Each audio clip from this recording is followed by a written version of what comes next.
Montessori School. Welcome to a downtown Dixon tour. My name is Kim. This is Herman, Bill, Diane, and Maria. There's Maria. Our families on the father's side came to Dixon in 1860 when President Abraham Lincoln was the president. And on my mom's side, our family arrived in 1917, and Maria's family arrived in the 1940s. So we have long history here.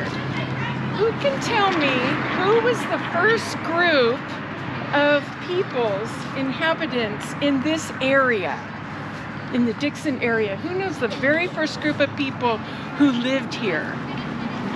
Can anyone tell me? The Native Americans, good. The Native Americans, and here's a picture of how they would have lived thousands of years ago. In this area, they were called the Wintun, also known as Patwin. Okay, the Patwin. How many of you have heard of Patwin Park? I live in Right, Patwin Park. Well, Patwin means Native peoples. Okay, and they were the Wintun. Who can tell me the second group of people who lived in this area? Who were the second group of settlers in this area? Who knows? Anyone know? They came third. What was the second group? Yes. Yeah, we had Spanish and Mexicans who were here, and they were called Los Californios. What does Californio sound like? Californio. Sounds like California, right? Because they were the inhabitants of California, and they would have lived here. How many of you have heard of Curry Road? Okay, well, the Vaca and the Pena families had a large land grant, and it circled around Dixon, and they would have lived here with their horses and their cattle. Okay, and they had large, vast amounts of land. Now, who can tell me the third group of people who settled here? The British. The British and Germans and Swiss. And what they did was they established many different townships. The three principal townships that merged to Dixon were Sylvieville, Tremont, and Main Prairie. How many of you have heard of the Sylvieville Christmas tree farm? Okay, well, that used to be a little town before Dixon. And out there's a marker on Sylvieville Road, and there was a Pony Express stop. Okay, Pony Express, who knows what the Pony Express was? What was the Pony Express? I don't know what's happening. What was the Pony Express?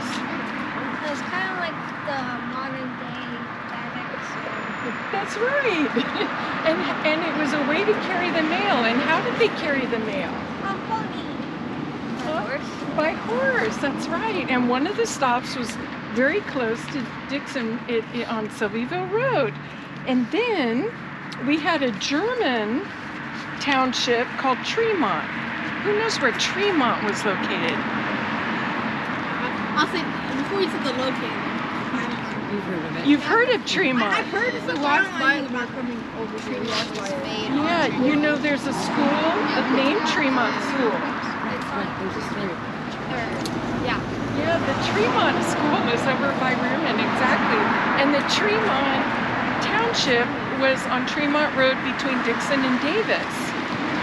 And how about Main Prairie? We have a Main Prairie School, don't we? And that was named after the Main Prairie Township, which is between Dixon and Rio Vista. If you head down Highway 113, it'll take you there. So now, how did Dixon get its name then?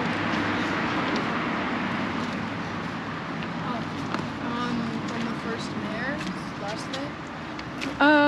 Close. Last name was involved.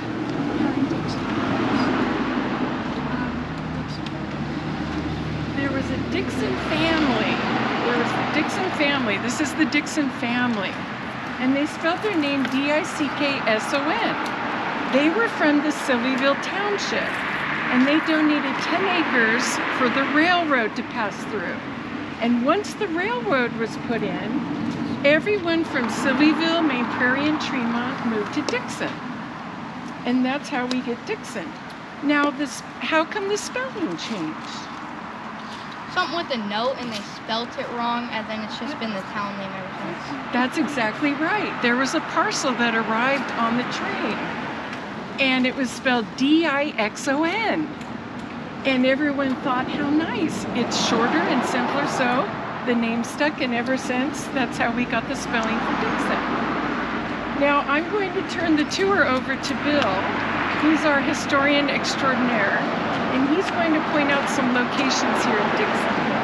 I've got a lot of in-depth details, and I won't try to get into dates too much because you probably overwhelm you, but originally the town started, basically that was called the Old Corner. This intersection here was called the Old Corner, and the first and A was called the New Corner. So when you looked in the Tribunes and they said my business was on the Old Corner, you knew it was right here, or if it was on the New Corner, it was over there on First and A, rather than First and B. Okay, the town started with basically William Ferguson. He had a hardware store right where Dawson's is today. You know where Dawson's is? Yeah, it's okay, that is where our first business was, and that was actually where the first mail, the first package on the train went to, was William Ferguson over there. So that was our first business in town, and Thomas Dixon, he donated 10 acres for the town of Dixon so the Central Pacific Railroad would come in. Before it was Southern Pacific or Union Pacific, it was Central Pacific back in the 1800s. And he donated 10 acres, which started right here on First and A, went out to H Street, and then over to Adams Street.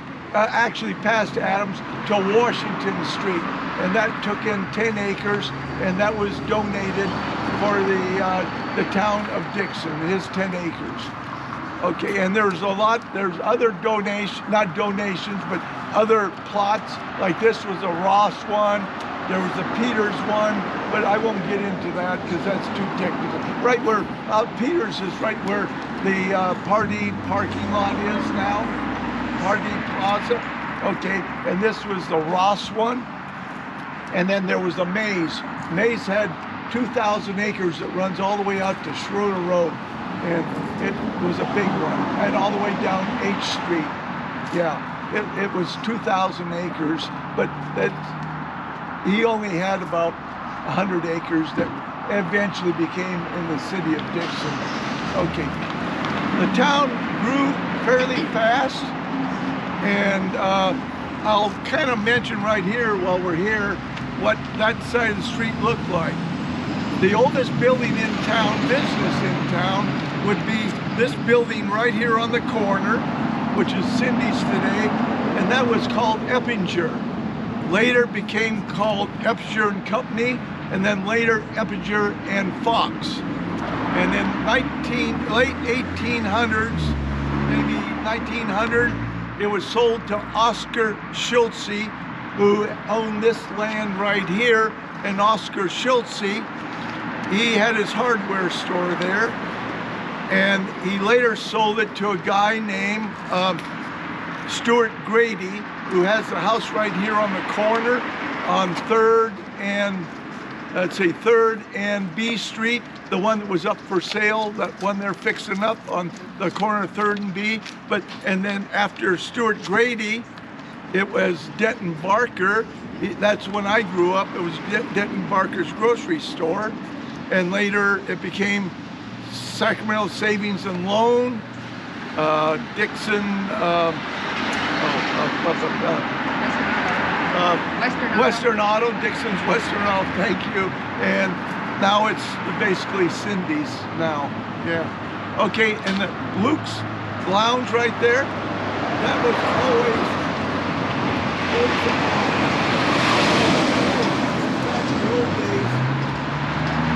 Had 30, no, had 18 bars here in town on Main Street and a little bit off. 18 bars. Back in the old days, they didn't have much entertainment, so they entertained themselves by the wives did not like it. In fact, later in 1920, the Women's Temperance Unit group got together, and that's when probation, no liquor was sold in Dixon between 1920 and 1933. So all the bars closed up, and then they had to put other businesses in there. Okay, but next to Luke's, you got what they call the Old Vet Hall today. Before, this was all owned by the Carpenter family right here. You had the Carpenter paint shop. It was right in here. You had the Carpenter blacksmith shop, and then you had the Carpenter carriage shop where they made carriages. And at the far end, right where that fence is right there before the railroad track, that was a mortuary back in the late 1800s, the middle 1800s. Okay, then across the street here, you have, well, across the street down there, you know the house that they fixed up down there? That's the old, they call it the Kilkenny house, but actually it was owned first by Leahy, who had it built in 1874, I believe, and then H.E. McCune bought it in 1880, and Kilkenny bought it in like 1914. So that's the name it has right now, the McCune house, or the Kilkenny house. And right there where it's Recology, that used to be your creamery. We had a creamery there. See, that's the Rossi building. And then there was a creamery there back in the 1800s. And they sold the milk, they pasteurized the milk there, and then they shipped it to San Francisco area. Right here on this corner, oh, by the way, this street here was kind of they had the trouble. This was the bad spot in town. So Mrs. Schultze ended up buying this and donating it for a park and the library. The library was built in 1911 and finished in 12. And then the post office was put up in 1909. That was the post office right here on this corner, where it's a used bookstore today. That was your post office. And right here on this corner, right here where the grass ends right there, that was called the brewery, the Dixon Brewery, right here on this corner. Then from out in the country, out on Silverville, the township of Silverville, they rolled in the Empire Hotel, which was a rather small hotel, and it sat right where that bench is right there and went that way. And then you had the laundries that were the proprietors were the Chinese in town. You had one on one side and one on this side. And then on this corner originally was a saddle making shop right here on that corner there. But anyway, Mrs. Schultz brought all this up in the late 1800s. Okay. Oh, I forgot to tell you that I did some research.